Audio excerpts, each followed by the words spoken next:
მოგეხსენებათ 11 მარტს სოფლიო ჯანდაცვის ორგანიზაციამ კორონავირუსი გამოაცხადა პანდემიად და საქართველოს ისევე როგორც მთელი დანარჩენი სოფლიო დადგა უმძიმესი რეალობის წინაშე. და ჩვენ ყველანი ერთად ქვეყანაში უკლებლივ ყველა აღმოჩნდით უმძიმესი და რეალური საფრთხის წინაშე მიუხედავად ჩვენი პოლიტიკური ხედვებისა და პოზიციებისა და ერთმანეთის მიმართ კრიტიკული დამოკიდებულებისა.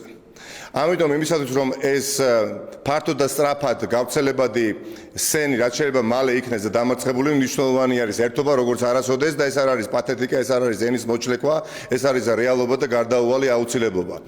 ამიტომ ნებისმიერი ჩვენი ინიციატივა გაგებული უნდა იქნეს და გააზრებული უნდა იქნეს არა როგორც კრიტიკა, არა როგორც პოლიტიკური პაექრობა, არამედ როგორც რეკომენდაცია და რჩევა თუ როგორ გამოვიდეთ და დავძლიოთ ეს რთული ვითარება.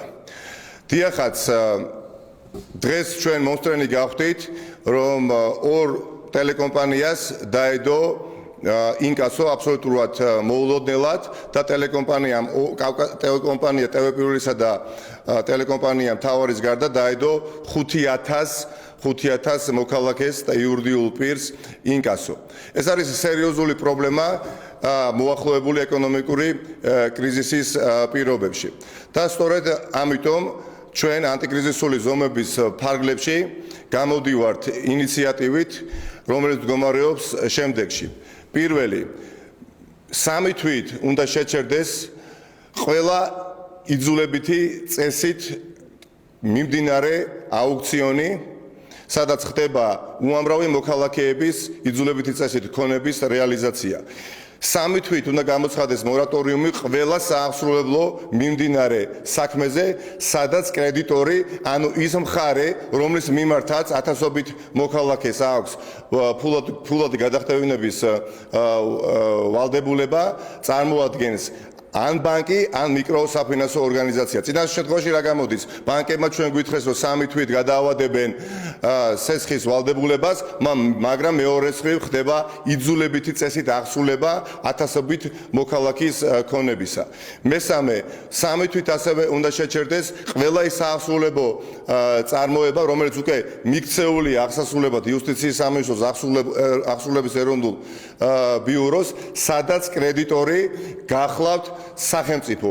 ანუ სამინისტროები, როგორც არის შინაგან საქმეთა სამინისტრო, იუსტიციის სამინისტრო, თბილისის მერია, აქვე გულისხმობ ყველა ჯარიმას, როგორც არის პატრულის ჯარიმა, ვიდეოთვალის ჯარიმა, გაზის კომპანიის მიერ დაკისრებული ჯარიმები, სურსათის უნებლობის სამსახურის მიერ გამოწერილი ჯარიმები, რომელზეც საურავები არის დაკისრებული და აი ამ ყველაფერზე მიმდინარეობს იძულებითი წესით აღსრულება, ანუ უყადაღდებათ ათასობით საქართველოს მოქალაქეს ქონებები, როგორც მოძრავი, ასევე უძრავი. და მეოთხე მთავარი საგადასახადო ორგანოებმა 3 თვით მინიმუმ უნდა შეაჩერონ იძულებითი წესით აღსრულება ყველა საქართველოს მოქალაქის მიმართ. ხას უსვამ იძულებითი წესით აღსრულებას.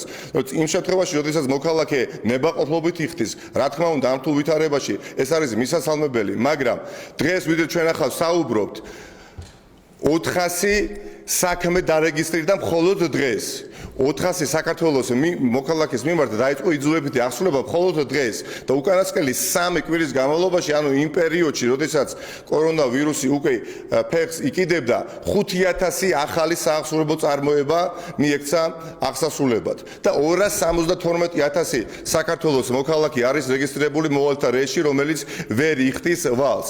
და წარმოგიდგენიათ, აი ეს რაოდენობა დღეს არის უკიდურესად მოწყვლადი ეკონომიკურად და უკიდურესად გაჭირვებული, რომელსაც სხვა არაფერი აღარ დარჩენიათ და ამას ყველაფერს ემატება, რომ ეს ადამიანები იძულებით არიან გამოკეტილნი სახლში და ამასთან ერთად ისინი ხედავენ რეალობას, როგორ უყიდის სახელმწიფო იძულებითი წესით აუქციონზე. ამიტომ იმედს ვიტოვებ, რომ ხელისუფლება ამ ინიციატივაზე რაც შეიძლება სწრაფად რეალობად აქცევს და ხორცს შეასხამს და შეაჩერებს 3 თვით, მალე და სწრაფად ხას უსვამ, ვინაიდან მე დაწუნებული ვარ ხელისუფლებას ამის გაკეთება მაინც მოუწევს, მაგრამ თითოეული დღე არის ძალიან მნიშვნელოვანი ჩვენი ქვეყნის მოსახლეობისთვის, რომ მათ კიდევ დამატებით ტვირთად ამ შემთხვევაში მატერიალური თვალსაზრისით არ დავაწვეთ.